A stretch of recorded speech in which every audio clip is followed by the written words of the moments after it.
এরপরে না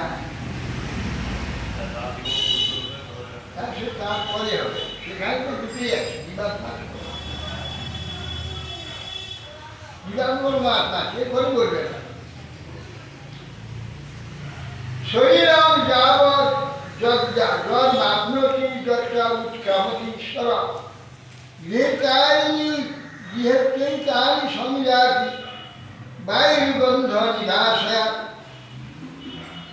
এইবার বলছেন শরীরম যাবৎ আপ্নোতি যৎ উৎক্রামতি ঈশ্বর, বলছেন যে শরীরটা যখন লাভ হয়, যে অধিকর্তা, এখানে বলছেন যে ঈশ্বর, এখানে দেহের অধিকর্তা, এখানে জীবাত্মা, দেহের অধিকর্তা ঈশ্বর, জীবাত্মা নয়। যে অধিকর্তা জীবা পরমাত্মাই, এখানে সে জীবাত্মা, জীবাত্মা করিয়ে উঠায় উমায় জীব করে দিয়ে এখানে জীব করছে। এর অধিকর্তা হচ্ছে পরমাত্মা। আচ্ছা, যে দেহটা যখন আমি ধারণ করি, সে পরমাত্মাই ধারণ করা। উৎক্রামতি, পরমাত্মা উৎক্রামণ করে না, আমি চলতে পারি। পরমাত্মা উৎক্রামতি ঈশ্বর, ঈশ্বর গৃহীত্বা একানি সংযাতি।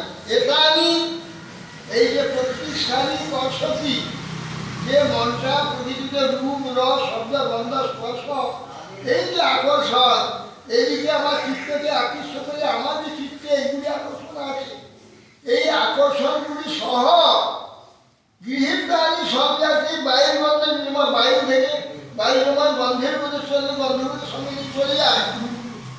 তুমি জীবাত্মা যখন এই দেহের থেকে অন্য দেহা চলে যায়, তখন এইগুলো বায়ুর গন্ধের না, এগুলো সঙ্গে নিয়ে চলে যায়। সেটা সঙ্গে নিয়ে যেতে পারবে না। মনকে সব, মন বুদ্ধি অহং যুক্ত যে সূক্ষ্ম দেহ, এই দেহটাকে যে পরমাত্মা থাকেন, সেই পরমাত্মাই নিয়ে অন্য দেহান্তরিত যেতে। আর এ কি করবে? মন তো হলে মন বুদ্ধি অহং কিন্তু একটু জড়, ও কি যাবে, ও কি নিয়ে যাবে? এই জড় জীবাত্মা তো ক্ষুদ্র চিত্ত, ও কিছু জানেই না কোন জায়গায় যেতে হবে, কি করতে হবে, কি হবে, কিন্তু এখানে নিয়ে যায় ঈশ্বর। এখানে ঈশ্বর, ঈশ্বরকে নিয়ে যায়। সত্যং সত্যং চক্ষু পর্শনং চ রসনং ঘ্রাণমেব চ অধিষ্ঠায় মনশ্চায় বিষয়ানুপসেবতে। বলছে বিষয় কি করে সেবা করে। বায়ু গন্ধের স্থান থেকে গন্ধকে যেমন নিয়ে যায়, ঠিক তেমনি দেহাদের ঈশ্বর জীবাত্মা এই শরীর থেকে এটাকে নিয়ে যায়। দেহাদের ঈশ্বর জীবাত্মা হয়, দেহাদের ঈশ্বর যে কখনোই জীবাত্মা নয়, তার উদাহরণ পরে তো ভগবান বলেছেন অহং বৈশ্বার বিপ্লবে পরে বলছে। তাহলে আমার তার কে কে ঈশ্বর? কে ঈশ্বর? অহং। ঈশ্বর বিচার করে না, বাবার বিচার না করে বিচার করে না, খালি আবেশে বাচ্চা করছে। এই ঠিক মতো ধারণা হয় না, বুঝতে পারে যে ভগবানই যা করছে, হ্যাঁ, সেটা পাশ করছে।